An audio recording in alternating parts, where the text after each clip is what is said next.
Veni Vidi Vici.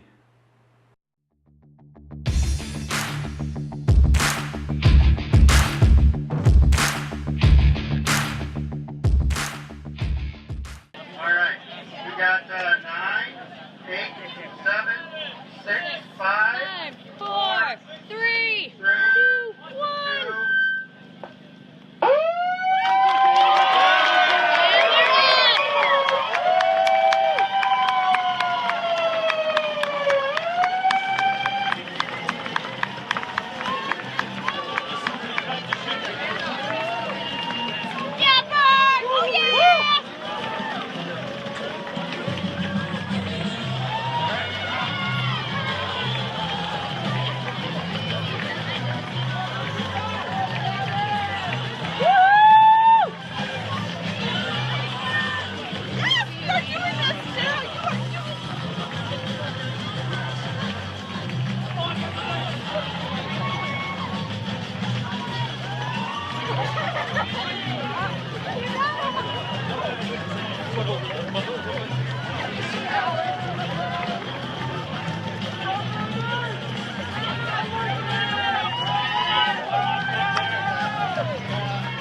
Jason Duncan, Peter Skorniecki, Casey Hayes, Michelle Berniker, Olga Bruseno.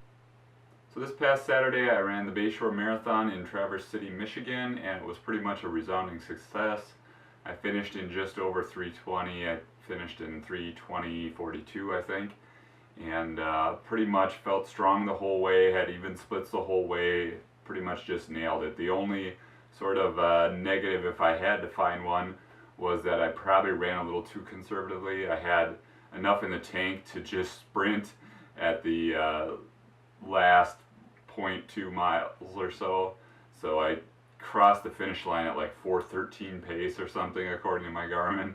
So I probably was a little conservative there. Probably could have run a little faster pace the whole way and, you know, been closer to a red line, but that's pretty much exactly what I wanted to do. I wanted a good marathon experience after having some blow-ups my last couple tries. So that's really what I was looking for, especially coming back from my injury. I wanted to run a nice smooth marathon and feel strong the whole way, across the finish line with my head up, not have to walk, not have to, you know, limp my way in or anything like that. So I'm not too hard on myself for, you know, not pushing it. It's just, you know, kind of an afterthought, like, okay, what could I really have been capable of if I had tried to push it just a little more, you know, 3 seconds per mile faster or something like that. But when I was like, had about 5 miles to go, I was trying to do the math real quick, looking at my pace, and was like, wonder if I could sneak under 3:20. That'd be pretty cool. because going into it, I was realistically thinking I would finish like 3:25 or so. I didn't really decide on a goal pace until like the night before. I was still kind of keeping it up in the air a little bit, and I was like, okay, I got to decide what pace I'm going to go. So I shot for right about 7:40 pace, basing that off the 25K I did 2 weeks ago, which turned out to be a pretty good idea because that worked out just about right. I ran a little faster than I would have guessed based on that, which makes sense because my legs were pretty tired for that 25K. So my legs were, you know, a little healthier for this race, having tapered a little bit down. You know, they were fresher and I felt good and everything. So it makes sense that I was a little bit faster pace-wise than that. But as far as the race course, this was my first time running it. It's a beautiful race course up there. You're right along the shore, great views. I did take a few seconds to stop and turn and look at the water every so often because it was just beautiful sights. The weather for about the first 2.5 hours or so was just about perfect. I was a little worried going in because the high was like 76, 75, 77 in that range, and humidity was like 66% in the forecast. So that wasn't great, obviously, but there was enough cloud cover in the morning that it felt basically perfect for about the first 2.5 hours for me personally.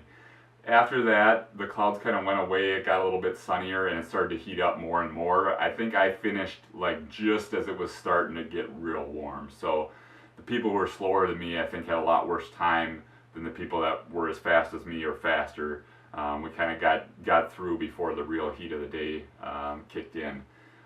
Later, I stayed there and watched some of my coworkers finish and stuff, and I was sitting in the stands, you know, not even running, and I felt super duper hot. But yeah, overall, I mean, the course was great, the support was great, the aid stations were great, the people, you know, were out, they had their boom boxes, they're playing music along the course and stuff, and it had pretty good, for a relatively smaller race, it had a pretty good crowd support, and it was just, I mean, like I said, it pretty much went perfectly. I really can't think of one single thing that went wrong. So I would definitely recommend it. It's pretty flat. There's a few rolling hills, but really, I mean, hardly anything you could really complain about. One thing I really liked, I noticed on the way back, someone had chalked in last hill, and I don't think it was technically the last hill, but it was the last kind of major hill in that rolling further out from town area, and I really appreciated that. I was like, you never know whether to trust it or not, but I was like, I felt good seeing that, like, okay, it should be relatively flat from here on out and stuff. So yeah, I would definitely recommend it if you're looking for kind of it kind of is like a smaller version of Grandma's to me. It's right along, you know, a Great Lake and up north, and has that same kind of feel to it. It's like maybe a quarter of the size of Grandma's or something like that. So it's kind of a nice mix there of where it's a big event, but it's not like a huge event like, you know, running the Chicago Marathon or something like that. It's kind of that nice medium size race. So I would definitely recommend it. I really loved it. I would go back if it fits with my schedule, you know. So yeah, I definitely would recommend it to you. As far as, there's really not much to say, not a lot of exciting things happened to me. I was pretty much even splits the whole way. Didn't have a lot of drama or anything like that. I didn't feel like, oh my gosh, can I make it another 5 miles? I just felt really solid the entire way. I guess one kind of unexpected thing that happened, I had put Gatorade chewables in my shorts, and these particular shorts I have these tiny little pockets in the back on either side, and for whatever reason they have like a Velcro thing to close, but this is like the third time if you count losing my keys, that somehow things just work their way out of those pockets. So they're just terrible. So I lost 2 chewable tablets, so I was down to 4 to last me the whole race. And I don't think I really even need them, but I just eat them for psychological purposes, basically, because normally when I do my training runs, I don't ingest anything. I just drink Gatorade, basically. But I always feel like I'd rather err on the side of a caution during a race when you're running, you know, race pace, marathon pace. So that was one thing I was a little nervous about, because I was like, okay, I only got 4 now. I gotta space these out, and I hope I don't run out of energy by the time I get to the end. But that worked out fine, and there was even gels being handed out on the course too. So worst case scenario, I could have grabbed one of those. But I felt fine the whole way. I felt hydrated the whole way, and yeah, it was pretty cool. The one thing I really thought was cool about the race, the very end is on the high school track, so you get to come in on the track, and there's a crowd, you know, stands off to the side, and you get to finish, you know, right in front of people. So if you got people watching you, you know, people can, you know, sit there and comfortably and watch you finish the race. So that's a pretty cool experience, you know, after all these years, me getting to run on a track again was pretty cool. So as far as what's going to happen next, I'm shooting for a BQ still in September. I'm running the Marquette Marathon. I have to cut probably about 8.5 minutes or so to realistically think I can be able to run Boston. I'll be turning 40 before the next Boston Marathon, so I get an extra 5 minutes. As far as if I was in my top shape, I don't think that would be a problem. I'm coming back from these knee injuries, so I'm still trying to get back to where I was in February. I ran a 129.5 in January, so I really thought I was going to be right there, you know, and now it's just a matter of, I don't know, getting the time on my feet to get back to where I was. So I feel like it's realistic, but at the same time, it's like I don't know how long it's going to take me to get there. So it'll be interesting. It might come down to just how the weather turns out that day, you know, X factors like that. So I'm looking forward to get back to training. I'm trying to kind of walk a tightrope right now, because I have to recover from this marathon, but I'm eager to get back to training ASAP as well. So trying to be smart about you know, how much I'm running right now, let my legs recover a little bit, and not overdo it. So so we'll see. I got a 5K coming up in, I think, just 2 weeks, not this weekend, but the weekend after. Probably won't be fully recovered then, but we'll see how that works out. It's a small race, so I'm not overly concerned about doing real well, but I want to run a couple shorter races just to see how I'm progressing after coming back from this injury, and seeing how close I'm getting back to my regular race time. So that's pretty much it. In summary, like I said, it went about as well as I could have possibly hoped. I'm really happy. I'm pretty proud of that. It was a 14-minute PR for me, but that's only because I blew up so badly in my previous attempts.